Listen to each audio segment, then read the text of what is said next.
جس رب قدیر نے مجھ ناچیز کو اور آپ حضرات کو اشرف المخلوقات یعنی حضرت انسانوں میں پیدا کیا،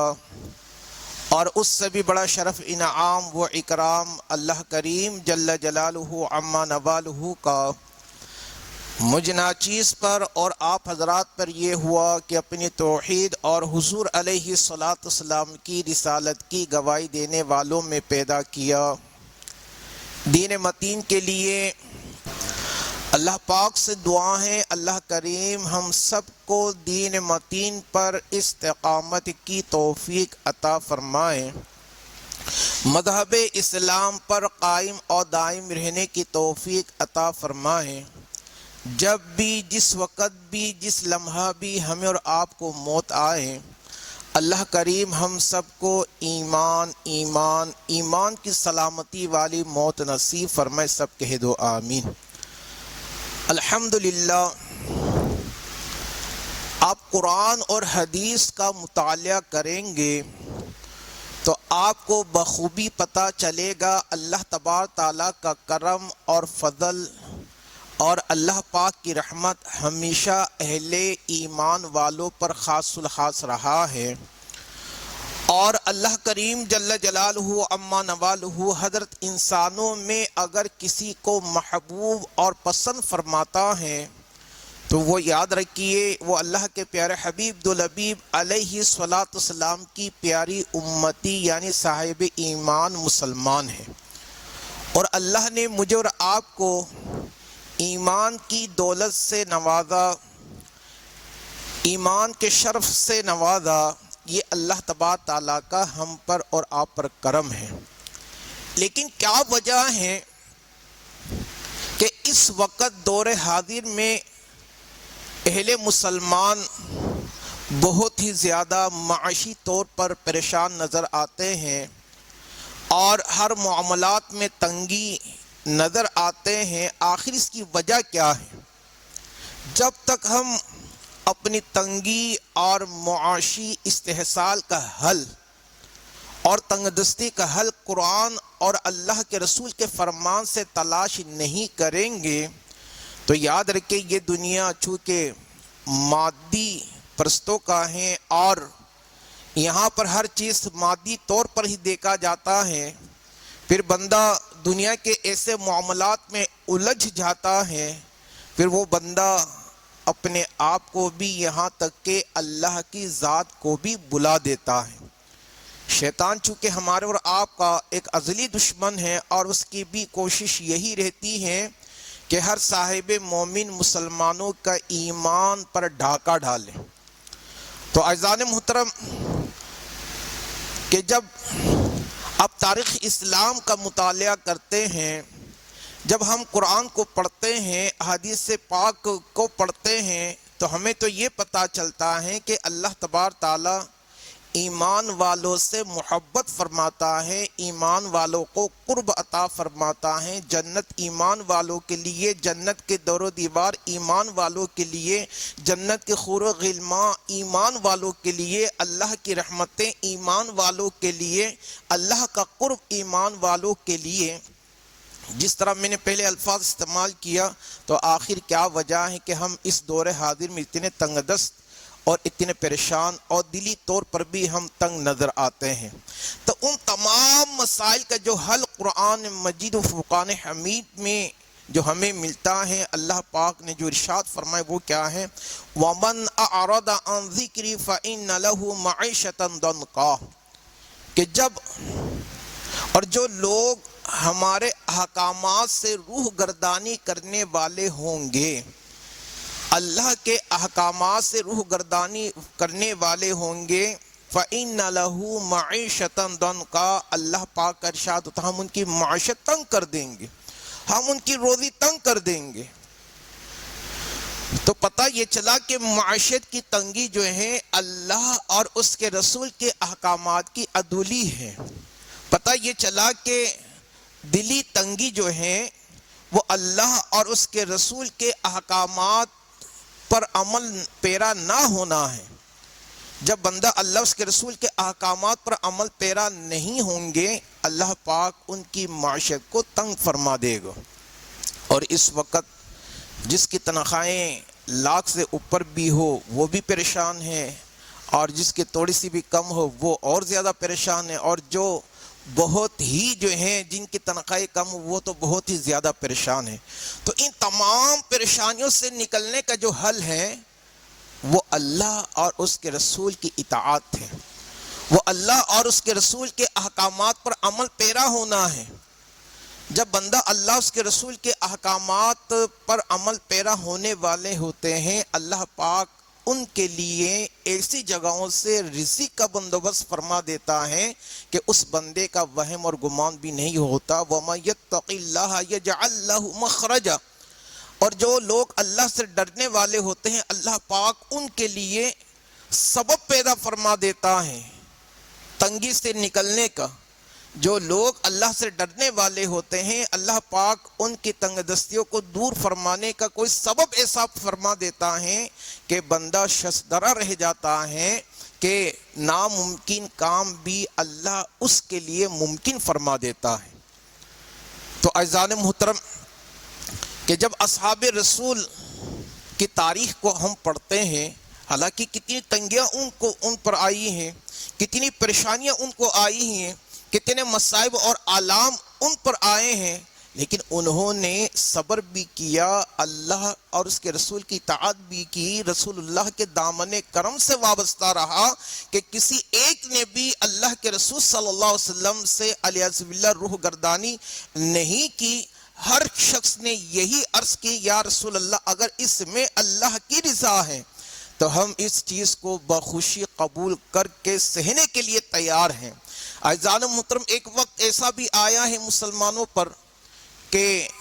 شعب ابو طالب جس میں تقریباً 5 سال تک اللہ کے پیارے حبیب دو لبیب علیہ السلام اور جو آپ کے اصحاب تھے، اب مکہ میں تھے، چونکہ جو ہیں لوگ کم تھے، تو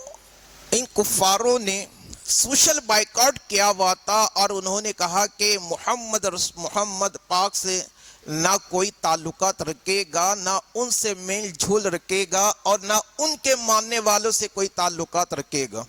سوشل بائیکاٹ کیا ہوا ہے، لیکن اللہ کے رسول صلی اللہ علیہ وسلم اور آپ کے اصحاب کا استقامت دیکھیے۔ ایک وقت ایسا بھی آیا ہے پتے کھا کر انہوں نے گزارا کیے ہیں، اور سارے کے سارے رسول اللہ صلی اللہ علیہ وسلم کے بددعا والے چہرہ کی زیارت کر کے انہوں نے گزارا کیے ہیں۔ صرف ایک خاتون تھی حضرت سیدتنا خدیجہ الکبریٰ رضی اللہ تعالی عنہا کہ جو تھوڑا بہت جو ہے اللہ کے رسول صلی اللہ علیہ وسلم کے لیے اور آپ کے اصحاب کے لیے کچھ کھانا پہنچایا کرتی تھی۔ لیکن 5 سال کا یہ ایک عرصہ جو رہا ہے، فرماتے ہیں کہ یہاں تک کہ اصحاب رسول علیہم رضوان نے پتے کھا کر بھی گزارا کیے ہیں، بھوک اور افلاس کی صورت میں انہوں نے جو ہے گزارا کیے، برداشت کیے ہیں۔ کس کے لیے؟ دین اسلام کے لیے، اللہ اور اس کے رسول کو راضی کرنے کے لیے۔ حضور علیہ السلام اللہ اکبر کبیرہ سامنے تشریف فرما ہے۔ ایک حضرت سیدنا یوسف علیہ السلام کے متعلق آتا ہے کہ جب مصر میں قحط پڑا اور لوگ بھوک اور افلاس کے مارے جو ہیں شدت بھوک سے لاغر ہو گئے، کمزور ہو گئے، تو حضرت سیدنا یوسف علیہ السلام نے ایک کھلے میدان میں اپنی کرسی لگائی، اور حضرت سیدنا یوسف علیہ السلام اس کرسی پر جلوہ افروز ہوئے، اور آپ کے ماننے والے، آپ کے جاننے والے، آپ کے جو محبین تھے کہ وہ حضرت سیدنا یوسف علیہ السلام کے چہرہ رخ زیبا کو دیکھ کر گزارا کیا کرتے تھے۔ اللہ تبارک تعالیٰ نے ان عاشقوں کے بھوک تک کو بھی دور کر دیا، اور سارے یہی حضرت سیدنا یوسف علیہ السلام کے چہروں کو تکتے تھے اور کہا کرتے تھے جب تک آپ ہمارے سامنے ہیں ہمیں بھوک کا احساس نہیں ہو رہا ہے۔ یہ تو یوسف علیہ السلام کے روح زیبا کا کمال ہے، فضیلت ہیں، برکتیں ہیں، اور جو نبی تمام نبیوں کے رسول ہو، تمام نبیوں کے امام ہو، میرے اور آپ کے پیارے مصطفیٰ علیہ السلام کے روح زیبا کا تو پھر کیا کہنے۔ اللہ تبارک تعالیٰ نے آپ کے چہرے انور میں وہ کشش رکھی ہے کہ جو ایک دفعہ حضور علیہ السلام کو دیکھ لے وہ آپ ہی کا ہو کر رہ جائے۔ تو اعزان محترم، پھر وہ وقت بھی آیا کہ اصحاب رسول نے جو ہے شعب ابو طالب کی اس گھاٹی میں جو ہے جو کفاروں نے سوشل بائیکاٹ کیا ہوا تھا، کھانے پینے کے رسد بند کیا ہوا تھا، لیکن انہوں نے برداشت کی۔ کیوں؟ اللہ کو راضی کرنے کے لیے۔ یاد رکھے ایمان کی جو دولت ہے نا، ایمان کی جو دولت ہے یہ اتنی بڑی دولت ہے، یہ تمام دولت اس پر قربان ہے۔ ورنہ آپ پر ایمان رکھنے والے اصحاب میں پیسے والے بھی تو تھے، وقت کے قبیلے کے سردار بھی تھے، لیکن جب آپ علیہ السلام پر وہ لوگ ایمان لائے تو لوگوں نے ان کا بھی بائیکاٹ کیا ہوا، لوگوں نے ان سے بھی تعلقات منقطع کر دیے، لیکن انہوں نے جو ہے اپنے سرداری کی فکر نہیں کی، انہوں نے اپنی دولت کی فکر نہیں کی۔ اگر ان کو فکر تھی کہ رسول اللہ صلی اللہ علیہ وسلم کی ذات کی اور اپنے ایمان کی، تو اپنے ایمان کی فکر تھی، تو اعزان محترم تو درختوں کے پتے کھا کر انہوں نے گزارا کیے۔ پھر اللہ تبارک تعالیٰ نے آپ اصحاب رسول پر وہ کرم فرمایا۔ پھر وہ وقت بھی آیا کہ جب حضور علیہ السلام فاتح مکہ بن کر جب مکہ میں داخل ہوتے ہیں، اللہ اکبر کبیرہ، کہ جنہوں نے آپ کو اور آپ کے اصحاب کو تکلیف دی تھی، کہ جنہوں نے آپ کو اور آپ کے اصحاب کو ایذا رسانی کی تھی، آج اپنے انجام کو سوچ رہے تھے، آج نامعلوم ہمارے ساتھ کیا کچھ ہونے والا ہے۔ ارے جن کو ہم نے تکلیف دی اور ہماری تکلیفوں کی وجہ سے ان کو ہجرت کرنا پڑا، اپنے آبائی شہر چھوڑنا پڑا، اپنے آبا اجداد کے شہر کو چھوڑنا پڑا اور اپنی جائیداد جن کو چھوڑنا پڑی، اللہ اکبر کبیر، آج جب وہ فاتح بن کر آ رہے ہیں، معلوم نہیں ہمارے ساتھ کیا کچھ ہونے والا ہے۔ ہر شخص یہی گمان میں ہی مبتلا تھا، لیکن رسول اللہ صلی اللہ علیہ وسلم کی رحمتوں، آل نبی کی رحمتوں پہ میں قربان جاؤں۔ اللہ کے رسول صلی اللہ علیہ وسلم نے ارشاد فرمایا کہ آج میرے ہاتھ سے سارے کے سارے امن میں ہیں، سارے امن میں ہیں۔ اور وہ لوگ جنہوں نے تکلیف دی تھی، وہ لوگ جنہوں نے آپ کو تنگ کیا تھا، وہ لوگ جنہوں نے مکہ خانہ کعبہ میں نماز پڑھنے نہیں دیا تھا، وہ لوگ جنہوں نے سوشل بائیکاٹ کیا ہوا تھا، وہ لوگ جنہوں نے آپ پر جو ہے خوراک کے جو ہے رسد کو بند کیا ہوا تھا، اللہ اکبر کبیر، جب انہوں نے یہ سنا کہ آج محمد پاک نے اعلان فرما دیا کہ جن لوگوں نے بھی ہمیں تکلیف دی تھی آج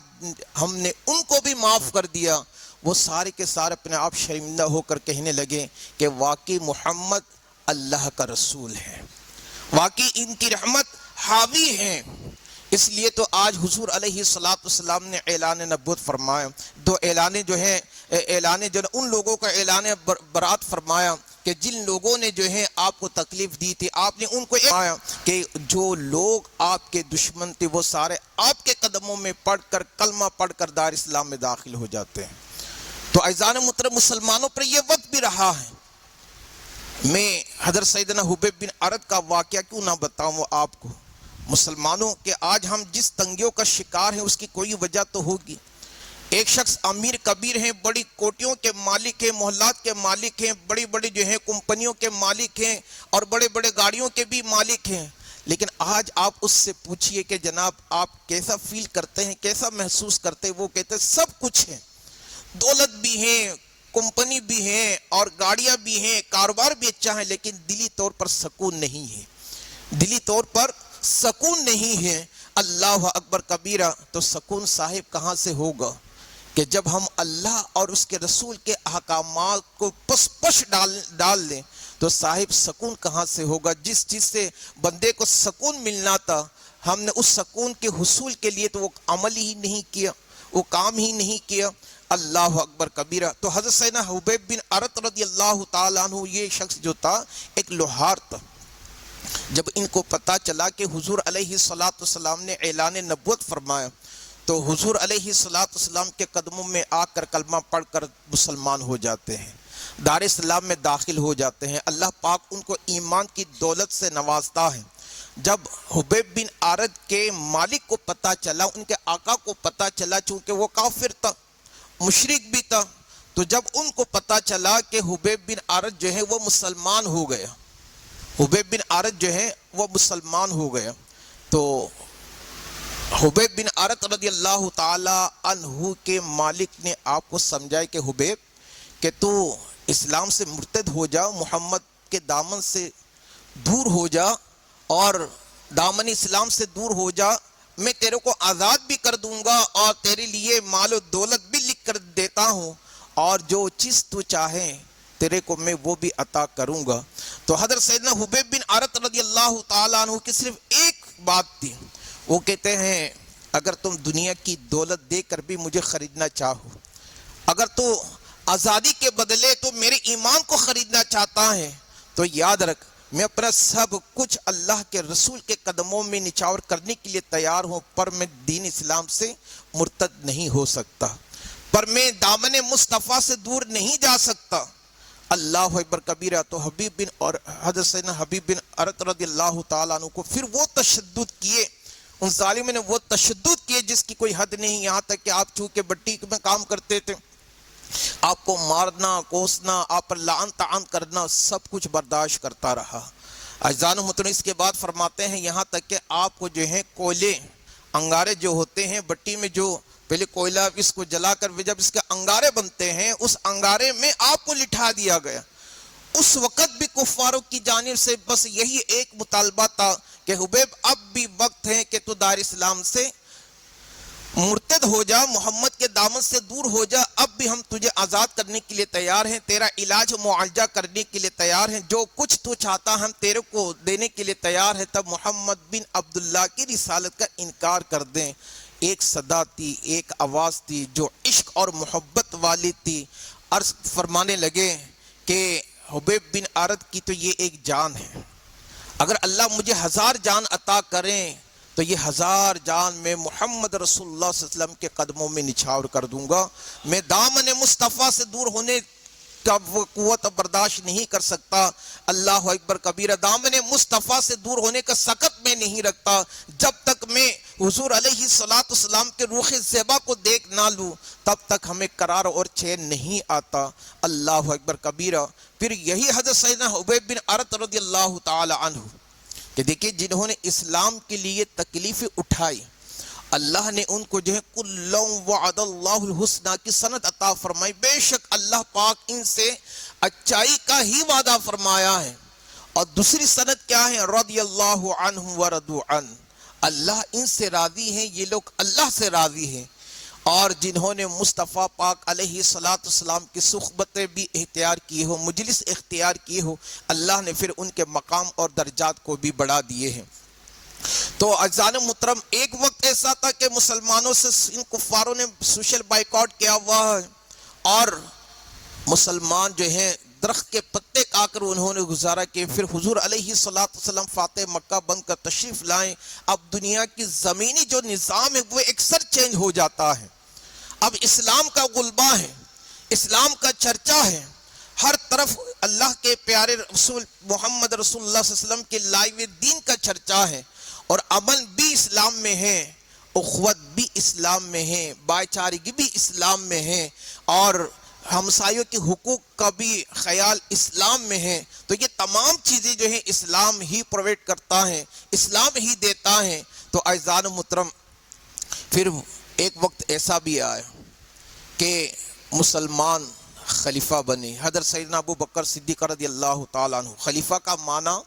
حضور علیہ السلام کے وصال با کمال کے بعد جو ہے منصب کو سنبھالنا ہے. رسالت حضور علیہ السلام خاتم النبیین بن کر تشریف لائیں. آپ کے آنے تشریف آوری میں جو ہے اللہ تبارک تعالیٰ نے نبوت کا باب بند فرما دیا. اب یہ ذمہ داری خلفاء کی آ گئی، دین کو آگے لے کے جانا، اللہ اس کے رسول کے احکامات پہ کو جو ہے لوگوں تک پہنچانا، دین کو ہم تک پہنچانا، اور اس وقت جو بھی ممالک تھے ان تک اسلام کو پہنچانا اب خلفاء کی جو ہے ذمہ داری آ گئی. تو اعزان محترم تو خلیفہ اس وقت جو ہے وقت کا بادشاہ ہے،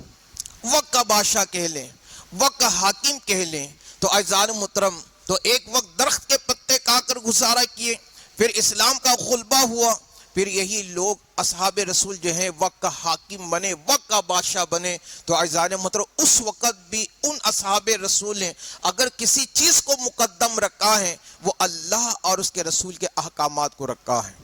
تو اعزائے محترم میں عرض کر رہا تھا، تو حضرت سیدنا حبیب بن عرط رضی اللہ تعالیٰ عنہ ایک دفعہ حضرت سیدنا عمر فاروق رضی اللہ تعالیٰ عنہ کے مجلس میں تشریف فرماتے، دربار خلافت میں تشریف فرماتے، تو ہوا چلی تو یکایک حضرت سیدنا حبیب بن عرط رضی اللہ تعالیٰ عنہ کے پیٹھ کے پیچھے والے دامن جو ہے وہ سرکا، تو حضرت سیدنا عمر فاروق رضی اللہ تعالیٰ عنہ دیکھ کر حیران رہ گئے کہ آپ کی صرف جو ہے وہ ہڈی نظر آ رہی تھی، ریڑھ کی جو ہڈی ہے، گوشت پوست بالکل ختم، بہت ہی پتلی ہلکی جو ہے کھال، اور اس کے ساتھ جو ہے ہڈی نظر آ رہی تھی۔ حضرت سیدنا عمر فاروق رضی اللہ تعالی عنہ نے اس منظر کو دیکھ کر پوچھا، حبیب یہ کیا ماجرا ہے؟ تو حضرت سیدنا حبیب بن عرط رضی اللہ تعالی عنہ فرمانے لگے، اے خلیفۃ المومنین، یہ اس وقت کی بات ہے، یہ اس وقت کی بات ہے۔ لائٹ آ گئی، اس کو نیچے کرنا۔ یہ اس وقت کی بات ہے جس وقت آپ جو ہیں اپنے تلوار کو لے کر مسلمانوں کو کاٹنے کے لیے نکلا کرتے تھے۔ یہ اس وقت کی بات ہے جب آپ مسلمانوں کو اپنا دشمن سمجھا کرتے تھے،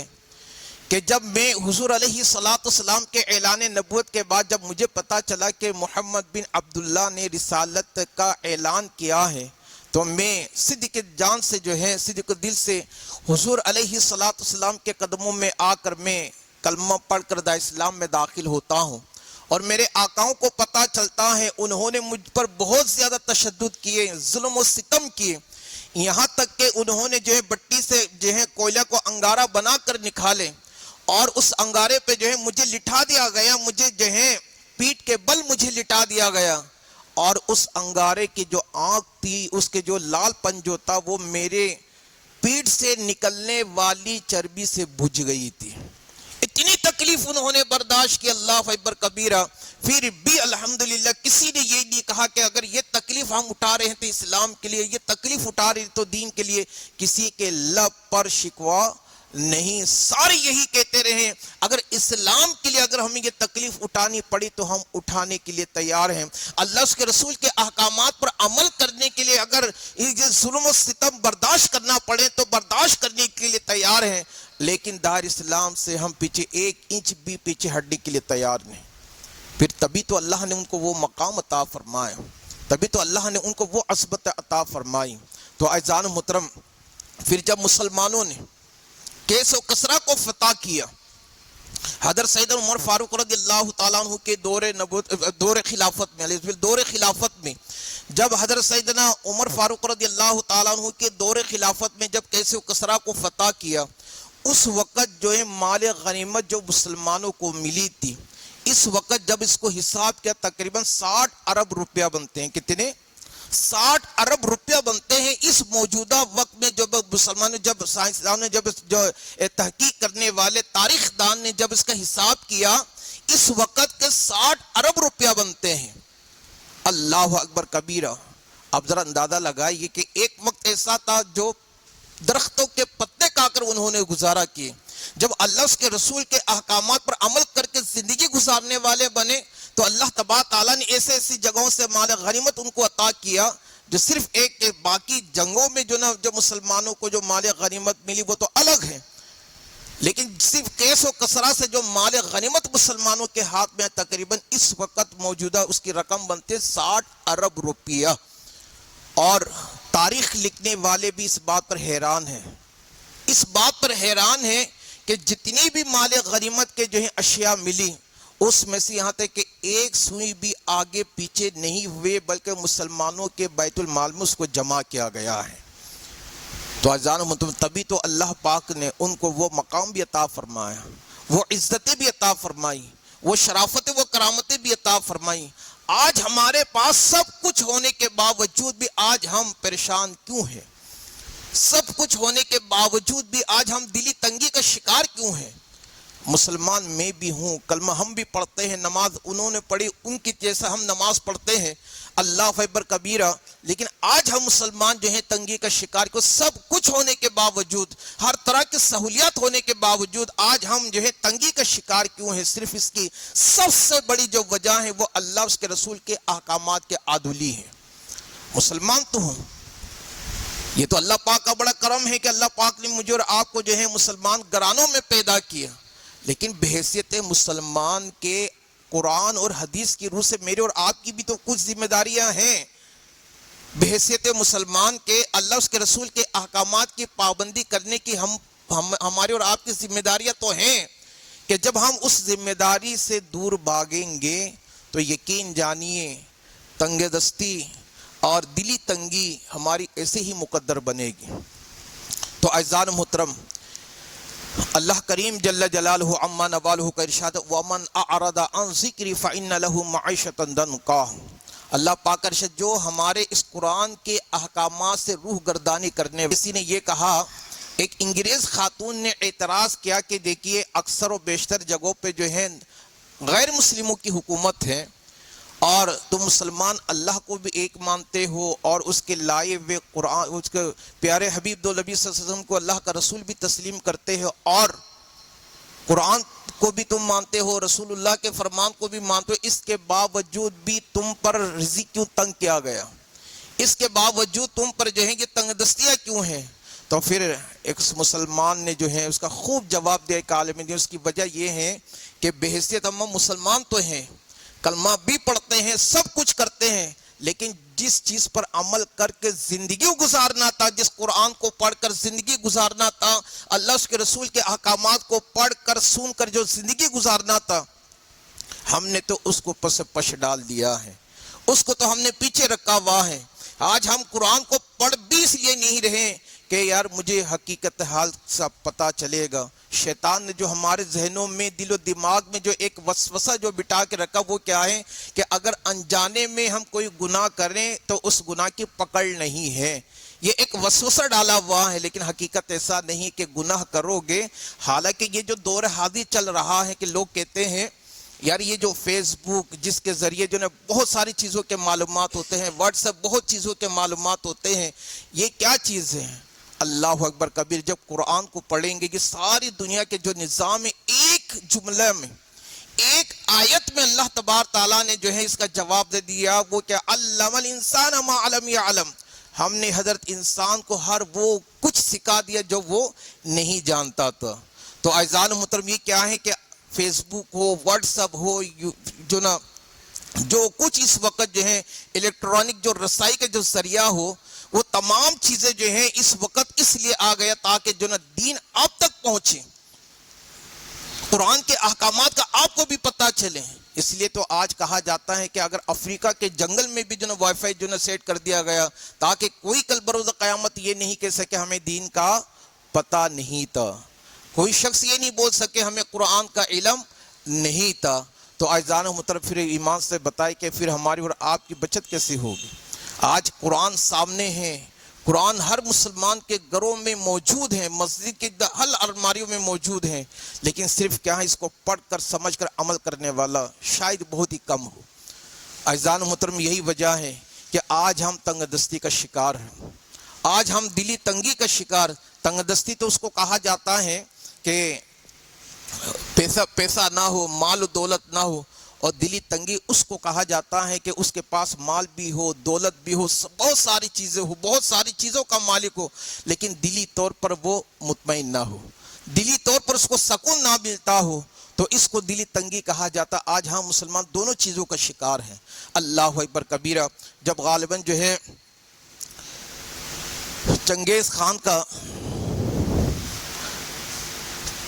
چنگیز خان ہلاکو خان کا بیٹا، جب چنگیز خان جو ہے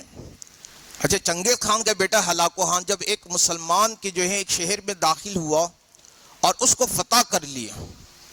فتح کرنے کے بعد جو ہے مسلمان پروفیسر حضرات جو تھے، علماء حضرات تھے، جو دینی حضرات تھے، اور وقت کے پڑھے لکھے لوگ تھے، ان کو ایک لائن میں کھڑے کر دیے اور کہا کہ میں تم سے ایک سوال کرتا ہوں، اگر اس سوال کا جواب درست دے دیے تو میں تم سب کی جان بخشی کر دوں گا، اور اگر اس سوال کا جواب تم نے غلط دیے تو یاد رکھے تم سارے کے سارے ہلاک کر دیے جاؤ گے۔ اب سوال بھی ایسا تھا، سارے سن کے حیران پریشان، اور سارے کہنے لگے پتہ نہیں سوال بھی کیسا ہوگا،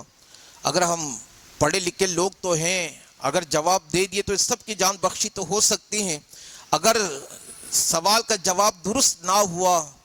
تو ہم بھی جائیں گے اور اس علاقے میں موجود تمام مسلمان جو ہیں مارے جائیں گے، ہلاکو خان کے ہاتھوں جو ہیں مارے جائیں گے۔ تو لہذا ساروں سے ایک سوال کے سب کو جمع کر کے جو ہے اس ہلاکو خان نے یہ سوال کہ یہ بتاؤ کہ تمہارا تو ایمان ہے کہ ہر کام اللہ کی طرف سے ہوتا ہے، یہ بتاؤ کہ میں خود سے تمہارے پاس آیا ہوں یا خود سے میں تمہیں ہلاک کرنا چاہتا ہوں، کہ بتاؤ کہ میں یہ اللہ کی طرف سے کر رہا ہوں یا میں اپنی مرضی سے کر رہا ہوں۔ یہ بڑا ایک عجیب سوال تھا۔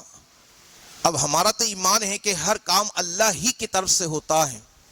آپ سارے کہنے لگے اگر اس کا جواب ہم نے غلط دے دی ہم خود بھی مارے جائیں گے اور ہماری وجہ سے یہ سارے لوگ بھی مارے جائیں گے، اور اس سوال کا جواب ہم کیا دیں، کیا کہیں کہ تو اللہ ہی کی طرف سے آیا ہے، اپنی مرضی سے آئے، تو یہ اس سوال کا جواب ہم دے تو کیا دیں؟ اور ساروں کو جو اپنی موت بہت زیادہ قریب سے قریب تر بھی نظر آ رہی تھی، سارے حیران پریشان تھے کیا جواب دیں۔ اب اس سوال کا جواب تو ہم میں سے کوئی دے بھی نہیں سکتا کہ تو اللہ ہی کی طرف سے آیا ہے یا اپنی مرضی سے آیا ہے۔ عزیزان منظر توجہ کیجئے، واقعات تو ہیں لیکن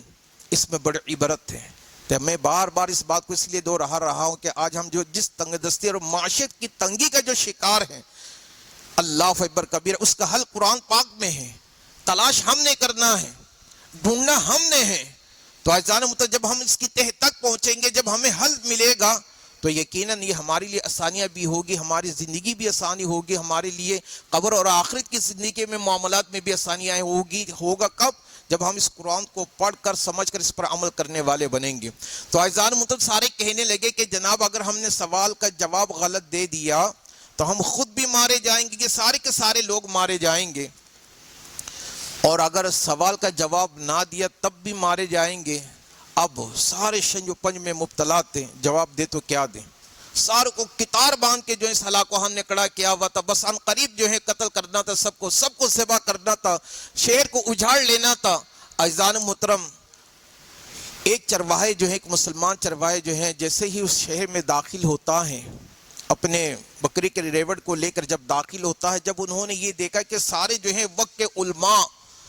حفاظ کرام، وقت کے پڑھے لکھے لوگ سارے ایک ہی جو نا قطار میں کڑے کیے ہوئے ہیں، اور جو ہلاکو خان یہاں کڑا ہوا اور جناب اپنے تلوار کو بے نیام کیے ہوئے ہیں، اور اس کا لشکر جو ہے مسلمانوں کو کاٹنے کے لیے تیار ہیں،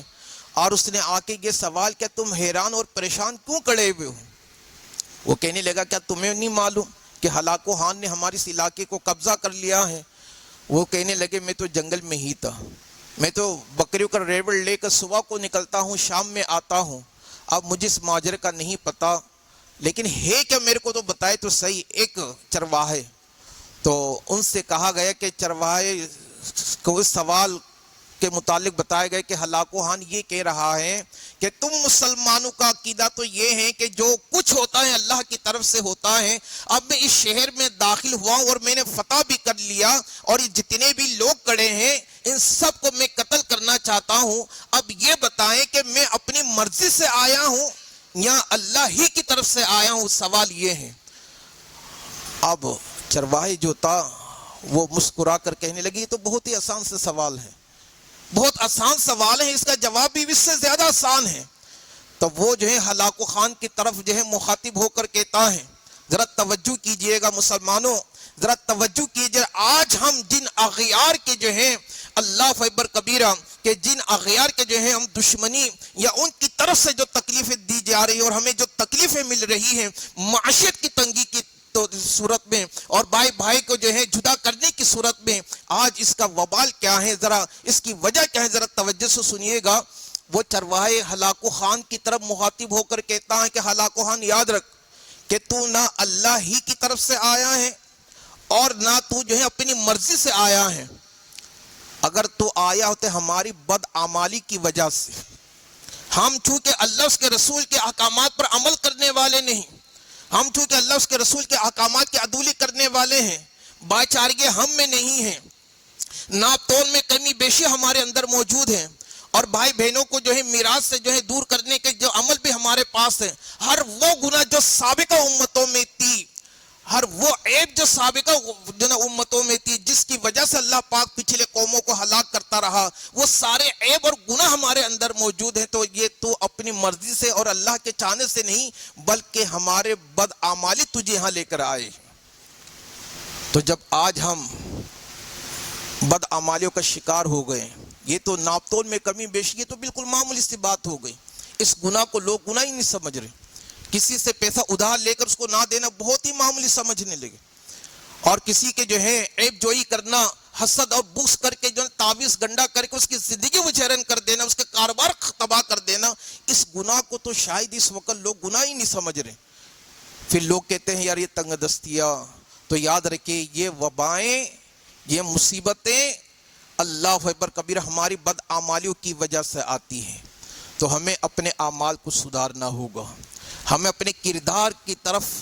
کردار کو جو ہے اچھا کرنا پڑے گا، لوگوں کے جو معاملات ہیں ہمیں اس کو درست کرنا پڑے گا، جس سے جو بھی وعدہ کرے اس کو وفا کرنا پڑے گا۔ تو عزیزان محترم، رب کعبہ کی قسم پھر آپ دیکھیے اللہ کی رحمت آپ پر کس قدر نازل ہوتی ہے۔ میں اکثر کہا کرتا ہوں صاحب، اللہ کی رحمت مسلمانوں تمہارے لیے ہیں، اللہ کا قرب تمہارے لیے ہیں، اللہ کی خوشنودی تمہارے لیے ہیں، جنت تمہارے لیے ہیں، جنت کے خور و غلمہ تمہارے لیے، جنت کے در و دیوار تمہارے لیے، جنت کی نعمتیں تمہارے لیے، لیکن اس کے حصول کا جو عمل ہے اس عمل کو تو آپ کو کرنا پڑے گا۔ جب آپ تنگ دستیوں کو دور کرنے کے لیے، خوشحالی کے حصول کے لیے جب آپ نیک عمل کریں گے، پھر آپ دیکھیں آپ کی زندگی میں کیسے خوشحالیاں آتی ہیں۔ تو قرآن کہتا ہے وَمَنْ أَعْرَضَ عَنْ ذِكْرِي فَإِنَّ لَهُ مَعِيشَةً ضَنْكًا، کہ جو ہمارے احکامات سے روح گردانی کریں گے، اس قرآن سے جو آپ کے گھر میں، ہمارے گھروں میں، مسجد کے ہر الماریوں میں جو موجود ہیں، اس کے متعلق قرآن کہتا ہے وَمَنْ أَعْرَضَ عَنْ ذِكْرِي فَإِنَّ لَهُ مَعِيشَةً ضَنْكًا۔ اللہ پاک کا ارشاد، جو لوگ ہمارے اس قرآن کے احکامات سے روح گردانی کرنے والے ہوں گے، ہم ان کی معاشت کو تنگ کر دیں گے، رزق تنگ کر دیں گے۔ تو یہ وبال مسلمانوں پر خاص کیوں ہے؟ اس کی وجہ کیا ہے؟ اس کی سب سے بڑی وجہ ہے کہ دیکھیں آپ اللہ اور اس کے رسول کے بہت محبوب ترین لوگ ہو، اور جب محبوب ترین لوگ کوئی ایسی حرکتیں کر جائیں، ایسا عمل کر جائیں جو سامنے والوں کو پسند نہ ہو، پھر جب وہ روٹ جاتا ہے تو یاد رکھیں پھر وہ بہت ساری نعمتیں بھی چھین لیتا ہے۔ تو یہ ہم وبال کا شکار صرف اس لیے ہیں کہ ہم نے اس قرآن کی تعلیمات کو، احکامات خداوندی کو اور پیارے مصطفیٰ صلی اللہ علیہ وسلم کے فرمان کو بلا بیٹھے۔ تو اب بھی وقت ہے اللہ کی رحمتوں کے حصول کا کو پڑھنے والے بنے، سمجھ کر اس پر زندگی گزارنے والے بنے۔ اللہ پاک سے دعا ہے کہ اللہ ہم سب کو جو ہے دین متین پر استقامت کی توفیق عطا فرمائے، مذہب اسلام پر قائم و دائم رہنے کی توفیق عطا فرمائے۔ اللہ سب کی تنگ دلی اور تنگ دستی کو اپنی رحمت سے دور فرمائے۔ اللہ پاک وہ خوشحالیاں